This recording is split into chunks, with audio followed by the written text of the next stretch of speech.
Este espacio es presentado por el nuevo Suzuki Swift híbrido, el híbrido para todos.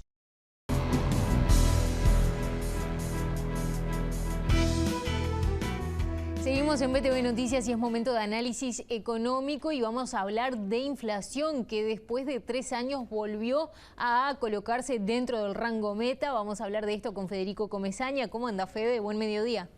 Buen mediodía, Valentina. Buen mediodía a todos.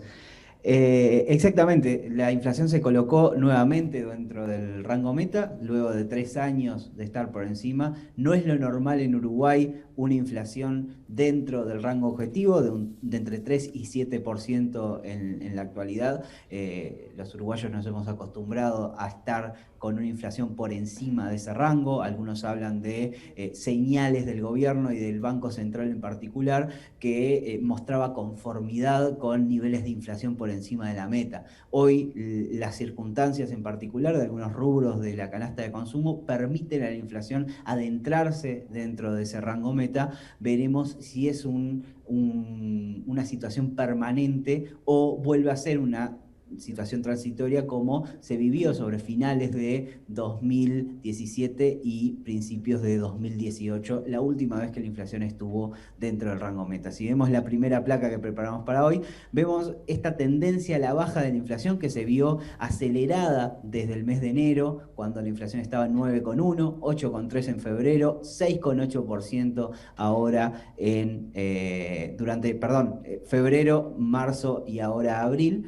Y dejando muy atrás aquel registro de 11,1% que tuvo lugar en mayo del año pasado. Si vemos en los principales rubros que componen la canasta de consumo, en la segunda placa, lo que vemos es que hay algunos rubros en particular subiendo por encima del 10%, artículos para el hogar, educación, artículos del hogar en particular afectado quizás por factores más cambiarios, educación está más ligado quizás a postergaciones en las subas de cuotas y aumentos de costos que el año pasado las instituciones académicas no pudieron trasladar a precios, pero vemos en particular, y es uno de los rubros más relevantes, alimentos y bebidas, que hasta hace poco estaba entre los que más subían, ahora está justamente entre los que menos. Si se fijan, solo comunicaciones sube por debajo de alimentos y bebidas. En particular en el último mes, una baja significativa, un 5% respecto a marzo en el precio de las frutas, ayudó a que la canasta alimenticia empiece a moderarse, porque el año pasado, al sumarse algunos efectos como fueron la sequía a principios del año pasado y algunos factores cambiarios que afectaron a algunos rubros de alimentos, ese rubro era el que más subía, y cuando subía afectaba principalmente a los sectores de más bajos ingresos, que destinan una mayor porción de su gasto a el rubro alimenticio.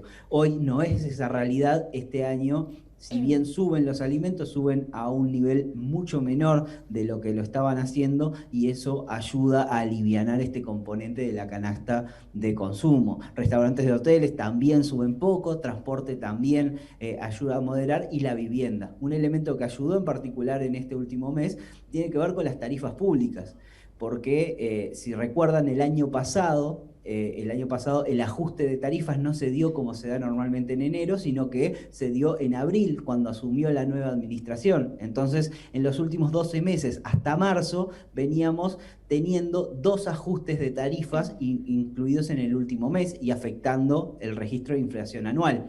Teníamos el de abril de 2020 y el de enero 2021. Ahora eso, a partir de abril, se corrige, porque el único ajuste que se contiene en esta medición es el de principios de este año. Entonces había un efecto arrastre de la inflación que empieza a difuminarse en este último mes. Por último, veamos cuáles son las expectativas de ahora en más que tienen los analistas. Los analistas esperaban, en la encuesta del mes pasado del Banco Central, que la inflación estuviera en 7,1% al cierre de este año. Es decir, apenas por encima de la meta de inflación, esperan un leve repunte de la inflación en los próximos meses.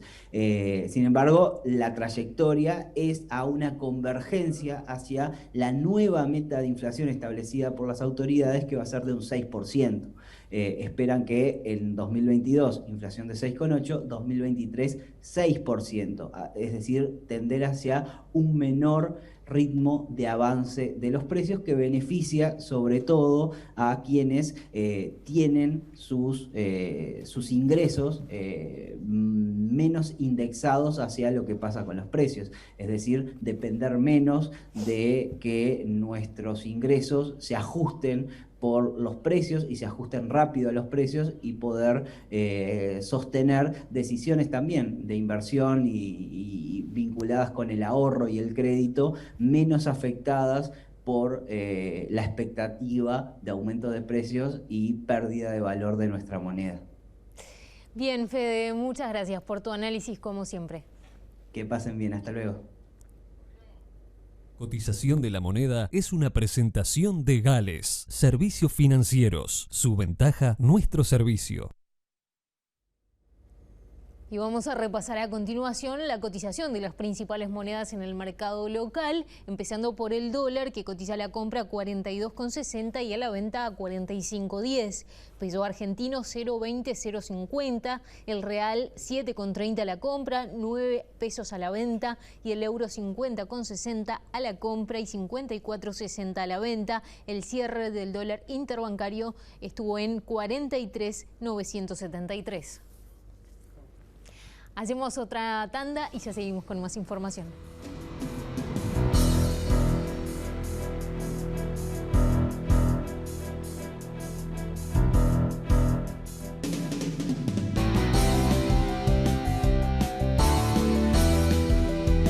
Este espacio fue presentado por el nuevo Suzuki Swift híbrido, el híbrido para todos.